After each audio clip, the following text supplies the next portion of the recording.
If only Hamas lays down its weapons and releases the Israeli captives, the war on Gaza could end and the besieged coastal territory would be transformed into Singapore 2.0, or at least that is what we are being repeatedly told. Now, of course, what happened after October 7th could have ended immediately if Hamas had stopped hiding behind civilians, released the hostages, and put down its weapons. Unconditional surrender, release the hostages. We get a ceasefire right now.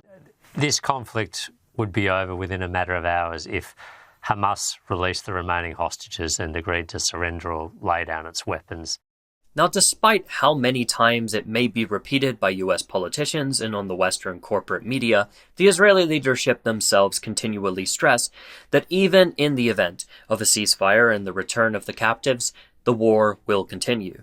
In addition to this, polling data suggests that roughly around half of the Israeli public support reoccupying the Gaza Strip after the war, and that number rises to 70% amongst Israeli right-wingers. While 4 in 10 Israelis back re-establishing illegal settlements inside the territory, Pew Research data suggests that only 9% of Israeli Jews believe that the people of Gaza should decide who governs them.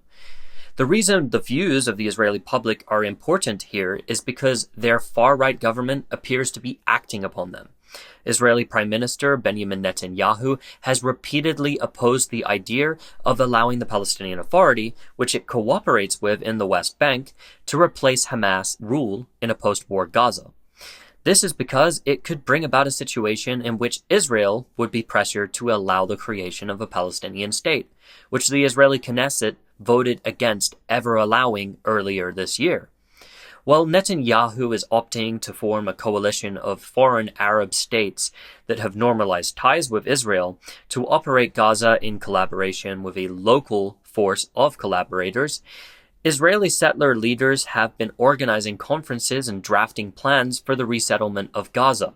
This, as Israel's security minister Itamar Ben-Gvir himself supports reoccupying and settlement expansion inside the besieged coastal territory. Aside from this, Hamas also has a direct historical example of what happens when you strike an agreement with Israel to lay down your arms. Although today the Palestine Liberation Organization, PLO, has embassies and diplomatic missions around the world, even signing agreements with Israel, it was once treated as a terrorist organization, and in 1982 the Israeli military invaded Lebanon in order to destroy it.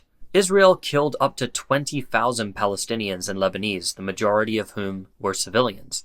After besieging the PLO and its leadership in Beirut for 2 months, the Palestinian resistance agreed to lay down their arms and flee to Tunisia.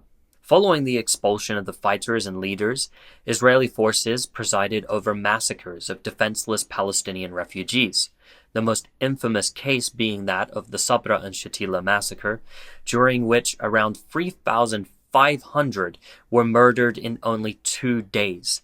Since the fighters fled, there was nothing the PLO could do but watch in horror as the atrocities unfolded. The Israeli military would also go on to illegally occupy southern Lebanon too, using a local Lebanese collaborator force known as the South Lebanon Army. This was all done under an Israeli government that would be labeled as moderate when compared to today's far-right coalition.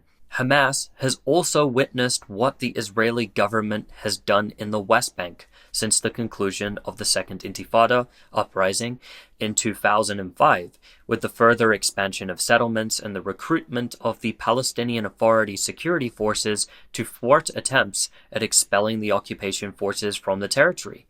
While the West Bank-based authority played along with Israel's requests, arresting its own people and protecting illegal settlers for Israel, then entering fruitless dialogue on possible peace deals, the Gaza Strip continued to resist. In 2005, the Israeli government decided to withdraw its forces from inside Gaza, also removing its illegal settlements, due to the hostile environment created by constant armed attacks against their forces, opting to occupy the territory from its perimeter instead of internally.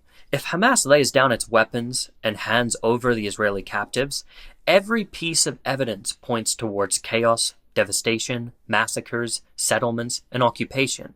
As for the claim that the Gaza Strip would become a new Singapore if Hamas laid down its weapons, Tel Aviv doesn't even come close to resembling Singapore itself, let alone a territory that has been almost entirely destroyed.